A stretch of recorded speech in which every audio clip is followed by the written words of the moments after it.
Nah, dalam konteks ini, pertanyaannya kemudian, selama 3 semester yang lalu, semester 1, semester 2, dan semester 3, kalian sudah dapat apa? Tapi kalian nggak usah jawab ini, biarkan nanti kalian introspeksi sendiri kira-kira selama 3 semester itu sudah ngapain. Apakah cuma buang-buang waktu, buang-buang kota, buang-buang kesempatan, buang-buang uang, meskipun ujung-ujungnya kita mencari dalih bahwa semuanya untuk kebahagiaan. Dan tentu saja saya tidak perlu mengingatkan bahwa kalian harus live video, kecuali kalau memang kondisinya tidak memungkinkan. Jadi live video itu salah satu cara di mana, oh sudah lama saya ternyata tidak ketemu kalian. Jadi saya bisa mengira-ngira bahwa, oh ini loh anak IAT, yang ini bukan anak IAT misalnya. Ya, bahasa lainnya ini hanya tentang basa-basi. Saya cuma ingin bilang, saya itu lama nggak ketemu kalian. Harusnya memang pertemuan hari ini itu kita bisa ketemu di ruang yang namanya ruang kelas. Tapi karena alasan 1, 2, 3, dan beberapa alasan yang lain yang semuanya bermuara pada aspek kesehatan, yang itu merupakan aspek utama dalam kehidupan kita, akhirnya kita hanya bisa bertemu secara virtual. Tapi apapun itu, saya harap ini tidak menyurutkan niat baik kalian untuk belajar, untuk berproses, dan untuk memberikan hal penting bagi kehidupan kalian, bagi keluarga kalian, dan bagi orang-orang yang selama ini berharap dengan tulus, bukan basa-basi, apalagi hanya dengan bahasa-bahasa alay. Pada kesempatan pagi ini, saya harap teman-teman sehat, karena kalau teman-teman tidak sehat, ada banyak hal yang tidak bisa kalian kerjakan. Kalau tidak bisa mengerjakan banyak hal, bisa jadi mimpi yang sudah lama kita ingin perjuangkan, itu hanya sebagian kecilnya yang terrealisasi. Selebihnya mungkin harus kita ikhlaskan dan bisa dilanjutkan oleh generasi setelah kalian. Pada pertemuan perdana ini, kita tidak banyak hal yang perlu kita bicarakan. Yang penting kalian sehat, itu yang pertama. Yang kedua, saya hanya perlu menjelaskan sistem perkuliahan kita. Tentang RPS tentu saja, rancangan perkuliahan semester, termasuk di dalamnya tema-tema, termasuk juga di dalamnya aspek penilaian, dan termasuk juga di dalamnya berkenaan dengan apa yang harus teman-teman lakukan, format seperti apa, tugas yang harus diselesaikan dengan baik. Kita sekali lagi tidak perlu lama-lama karena kalian butuh menyiapkan tenaga untuk 15 kali pertemuan berikutnya. Tentang sistem perkuliahan, harusnya kita offline, tapi lagi-lagi karena 1 dan 2 alasan, kita kemudian memutuskan untuk online. Biasanya kaitannya dengan sistem penilaian itu ada UAS, kita beri jeda, kita beri nilai sekitar 30%, ada UTS sekitar 20%, ada tugas sekitar 30%, ada keaktifan, ada kuis, sisa 20%-nya. Artinya, kalau memang dalam perkuliahan yang kita kejar hanyalah nilai, jadi teman-teman cukup belajar 4 komponen itu, belajarlah saat UAS, saat UTS, saat tugas, dan aktiflah sekali saja dalam perkuliahan. Itu artinya teman-teman lulus dari perkuliahan ini. Tapi teman-teman akan rugi. Kalau yang dikejar hanya angka-angka, kalau yang dikejar hanya proses untuk 4 hal itu, tidak rugi kalau teman-teman berusaha melampaui. Artinya belajarnya tidak untuk UTS saja, belajarnya tidak hanya saat diminta saja, dan belajarnya tidak hanya untuk mengejar nilai UAS saja. Toh faktanya teman-teman tetap lulus semuanya. Selama ini begitu. Meskipun sebenarnya C, kalau kebetulan sebagian dari kalian mendapatkan C, sebenarnya itu tidak lulus. Hanya yang kami lihat 2 hal. Pertama, kalian sudah ikut berproses bersama dengan teman-teman kalian. Anggaplah itu syafaat orang-orang soleh. Dan yang kedua, yang kami lihat tidak cuma wajah kalian, tapi wajah keluarga kalian. Daripada kalian ngulang tahun depan, yang itu menyedihkan bagi keluarga kalian, ya sudah kita luluskan. Lagi-lagi ini tentang syafaat orang-orang baik di kalangan kalian.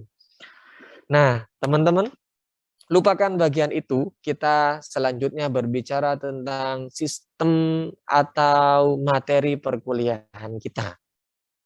Yang mau saya katakan adalah hadis tematik itu sebenarnya lanjutan dari ilmu hadis 1, ilmu hadis 2. Dengan kata lain, kalau teman-teman kemarin tidak proaktif di ulumul hadis 1, tidak proaktif di ulumul hadis 2, saya khawatir kalian akan kesulitan atau kalian sulit untuk bisa kuliah ilmu hadis tematik. Soalnya hadis tematik itu bentuk implementasi dari kajian sanad yang sudah kita pelajari di semester 1, semester 2, dan implementasi dari kajian matan yang sudah kita pelajari di semester 3 pada mata kuliah ilmu hadis 2. Kira-kira begitu. Lalu apa hal lain yang membedakan ilmu hadis 1, 2 dengan hadis tematik? Sesuai dengan namanya, hadis tematik itu berarti titik tekannya adalah bagaimana kita memahami hadis Nabi, tapi setelah proses pengkajian salah satunya mengumpulkan hadis-hadis yang setema. Misal, kita mau membahas hadis tentang sholat duhur. Jadi dalam kajian hadis tematik, kalau kalian ketemu hanya dengan satu hadis, maka kalian belum dianggap memenuhi standar kajian hadis tematik. Saya ulangi, kalau hadisnya cuma satu, itu belum bisa kita simpulkan hasilnya seperti apa. Hadis tematik itu meniscayakan beragamnya hadis yang kita jadikan objek kajian, sehingga dengan hadis yang beragam, pemahaman kita itu lebih komprehensif, lebih menyeluruh, tidak terpotong-terpotong. Makanya kita selama ini kan terjebak pada pemahaman yang terpotong atau bahasa akademiknya parsial, karena hadis yang kita baca cuma satu. Hanya punya satu hadis, hanya hafal satu hadis, itu pun dapatnya di media sosial, kemudian kita gunakan satu hadis itu untuk menghakimi orang lain. Ini salahnya. Ini problem yang kita hadapi saat pola pengkajian kita itu bukan pola pengkajian hadis tematik. Baru hafal satu hadis, sudah membid'ahkan orang, baru tahu potongan satu hadis, sudah nyalah-nyalahkan orang, dan baru hafal satu hadis, sudah merasa paling paham tentang agama. Jadi hadis tematik itu seakan-akan mau mengingatkan kita bahwa untuk memahami agama dalam tema tertentu, kita tidak cukup hanya berbekal satu hadis. Ini hal pentingnya. Hal yang kedua adalah hadis dalam kajian hadis tematik itu perlu dipastikan terlebih dahulu bahwa hadis itu memang punya otoritas. Punya otoritas berarti maksudnya nilainya, kualitasnya itu sudah bisa dipertanggungjawabkan. Sudah bisa diterima. Paling tidak berarti harus hasan atau memang wajib sahih. Dengan kata lain, kalau hadis yang kita jadikan objek itu ternyata hadisnya lemah, sebenarnya tidak bisa kita kaji secara tematik untuk keperluan mata kuliah ini. Oke, kira-kira begitu gambaran mata kuliah kita, teman-teman, untuk 15 kali pertemuan ke depan. Ya memang agak berat kalau dipikirkan. Tentu saja ringan kalau tidak dikerjakan, tapi kalian tidak mendapatkan apa-apa. Bayangkan kalau dalam proses kalian, saya kasih tahu dulu, tidak semua orang itu seberuntung kalian, di mana kalian bisa dengan tenangnya kuliah, ya meskipun tentu saja harus bergulat dan berjuang melalui banyak hal, entah biaya, entah waktu, entah keluarga, dan lain-lainnya. Kemudian setelah kalian terpilih untuk bisa kuliah misalnya di IAT yang sampai hari ini ternyata sudah masuk di semester 4, ternyata kalian tidak mau memaksimalkan peran kalian sebagai mahasiswa dan mahasiswi. Itu rugi. Lagi-lagi yang mau saya katakan adalah kuliah itu tentang momentum. Tidak banyak orang yang bisa sampai ke tahap itu. Dan karena momentum, tentu ada syarat ini, syarat itu yang tidak bisa dipenuhi oleh banyak orang. Kalau kalian bicara tentang mondok, setelah lulus SD, kalian bisa mondok. Bahkan SD-nya di pondok bisa. Tapi kalau berbicara tentang kuliah, kalian tidak mungkin setelah lahir bisa langsung kuliah. Setelah SD bisa langsung kuliah. Kalian masih butuh banyak jenjang, ada SD, ada SMP, ada SMA, baru kalian bisa kuliah. Itu pun kalau syarat dan berbagai ketentuan bisa kalian penuhi. Yang mau saya katakan dengan poin ini adalah, karena ini momentum, maka kalian harus berproses dengan baik. Karena ini momentum yang bisa jadi Allah pilihkan untuk kalian, maka pilihannya cuma satu, kalian bersyukur. Kalau belum apa-apa sudah menyerah, harusnya kalian tidak sampai ke fase ini di mana saat ini kalian sudah di semester 4. Kira-kira begitu. Artinya kami selalu punya waktu untuk menemani kalian berproses. Salah satunya melalui mata kuliah hadis tematik ini. Harapan besarnya tentu saja ini bermanfaat tidak hanya hari ini, tidak hanya besok, tapi juga lusa, sebulan berikutnya, setahun berikutnya, bahkan kalian setelah kalian tiada. Tapi jangan tiada dulu. Belum tentu sorga masih terbuka untuk kalian. Meskipun begitu, jangan tiada dulu karena tugas hadis tematik belum kalian selesaikan satupun.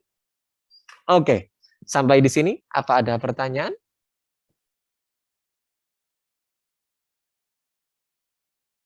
Jadi horor gitu ya perkuliahannya ya. Salahnya kalian kuliahnya di AT sih. Coba di tempat lain. Mungkin lebih horor. Oke.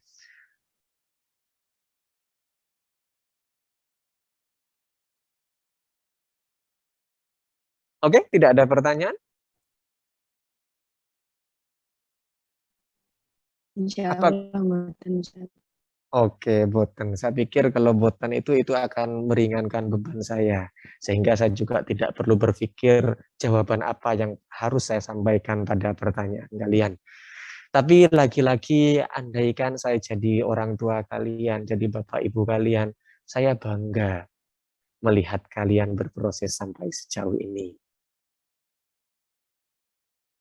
Dan yang tidak kalah penting dari itu adalah kalian punya waktu 24 jam. Harapan besarnya adalah mungkin sisihkan waktu 1 jam saja untuk serius dalam kuliah. Karena biasanya kalian sibuk dengan HP, sampai kalian sendiri malah bingung, ngapain pencet sini, pencet itu, padahal tidak ada yang WA kalian, tidak ada yang SMS kalian. WA bolak-balik scroll sana, scroll sini, padahal kalian sejak awal tahu kalau tidak ada yang seperhatian kami ke kalian. Tapi kan kalian menghindari perhatian kami untuk sekedar bertanya, tugasnya sudah selesai apa belum? Kan kalian jomblo, itulah kira-kira. Oke, karena tidak ada pertanyaan, jangan lupa untuk sekedar lihat-lihat e-learning gitulah. Dari 24 jam itu kan kalian bisa jadi tidurnya 3 jam, meskipun alasan tidak tidurnya kan karena kalian ngopi-ngopi, atau karena kalian bolak-balik buka WA yang tidak tahu siapa yang akan WA kalian, atau kalian buka aplikasi-aplikasi yang lain, atau untuk sekedar install aplikasi yang sebenarnya tidak diperlukan. Ingat, momentum ini harus disyukuri, salah satunya dengan proses kalian. 1 semester itu tidak lama. Nyatanya tanpa kalian ingat-ingat ternyata sudah semester 4. Besok semester 5, besoknya lagi semester 6, dan di semester 7 kalian tidak perlu kuliah. Karena kalian fokus pada skripsi dan tugas akhir kalian. Jadi sesekali fokuslah untuk sekedar kuliah, salah satunya misal kalian tidak sambil WA-an, tidak sambil chattingan, dan lain-lain itu. Dan semoga Syarifi selalu sehat, lebih sehat dari kemarin. Akhir kata dari saya, semoga kalian semuanya sehat, dan pastinya harus bahagia. Dan saya juga heran kenapa setelah ditutup, videonya malah hidup semua. Ingat, tentang menghargai itu sebenarnya kita sedang menghargai diri sendiri. Oke, see you. Semoga minggu depan kita sudah bisa bertatap muka di kelas. Amin. Assalamualaikum warahmatullahi wabarakatuh. Waalaikumsalam Waalaikumsalam warahmatullahi warahmatullahi wabarakatuh. wabarakatuh. Waalaikumsalam warahmatullahi wabarakatuh.